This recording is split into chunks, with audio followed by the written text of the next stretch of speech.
ਕਿਉਂਕਿ ਬਾਕੀ ਭਾਰਤ ਦੀ ਤਰ੍ਹਾਂ ਜਿੱਥੇ-ਜਿੱਥੇ ਮੁਸਲਿਮ ਅਕਸਰੀਅਤ ਹੈ ਪਲੱਸ ਪੰਜਾਬ ਦੀ ਪੂਰੀ ਬਾਉਂਡਰੀ ਪਾਕਿਸਤਾਨ 'ਚ ਲੱਗਦੀ ਸੀ। ਦੂਸਰੀ ਵੱਡੀ ਜਿਹੜੀ ਪਾਰਟੀ ਸੀ ਪੰਜਾਬ ਦੇ ਵਿੱਚ ਉਹ ਹਿੰਦੂ ਸਨ। ਉਹਨਾਂ ਦੀ ਪੰਜਾਬ ਦੇ ਨਾਲ ਇਫਲੀਏਸ਼ਨ ਵੀ ਸੀ ਔਰ ਉਹ ਪੰਜਾਬ ਨੂੰ ਪੂਰਾ ਤੇ ਪੂਰਾ ਪਾਕਿਸਤਾਨ ਦੇਣਾ ਨਹੀਂ ਚਾਹੁੰਦੇ ਸਨ। ਸਿੱਖਾਂ ਦਾ ਮਸਲਾ ਇਹ ਸੀ, ਸਿੱਖ ਅਕਸਰੀਅਤ 'ਚ ਮੌਜੂਦ ਨਹੀਂ ਸਨ।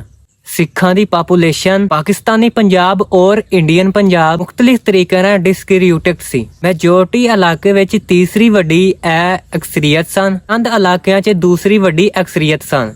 ਇਹ ਇੱਕ ਡਿਸਟ੍ਰਿਕਟ ਸੀ ਜਿਹਦੇ ਵਿੱਚ ਸਿੱਖ ਸਭ ਤੋਂ ਜ਼ਿਆਦਾ ਪਾਏ ਜਾਂਦੇ ਸਨ। ਇੱਕ ਪੰਜਾਬ ਨੂੰ ਲੈ ਕੇ ਬਹੁਤ ਜ਼ਿਆਦਾ ਇਮੋਸ਼ਨਲ ਸਨ ਕਿਉਂਕਿ ਉਹਨਾਂ ਕੋਲ ਮੁxtਲਿਫ ਪਲਾਨ ਮੌਜੂਦ ਸਨ। ਅਕਾਲੀ ਦਲ ਦੇ ਮੁਤਾਬਕ 1930 ਦੇ ਵਿੱਚ ਜਦੋਂ ਉਹਨਾਂ ਨੇ ਇਹ ਬਾਂਪ ਲਿਆ ਸੀ ਕਿ ਪਾਕਿਸਤਾਨ ਬਣਨ ਜਾ ਰਿਹਾ ਹੈ, ਉਹਨਾਂ ਨੇ ਇੱਕ ਆਜ਼ਾਦ ਪੰਜਾਬ ਸਕੀਮ ਪੇਸ਼ ਕੀਤੀ ਸੀ ਜਿਹੜੀ ਕਿ ਪ੍ਰੈਜ਼ੀਡੈਂਟ ਮਾਸਟਰ ਤਾਰਾ ਸਿੰਘ ਨੇ ਪੇਸ਼ ਕੀਤੀ।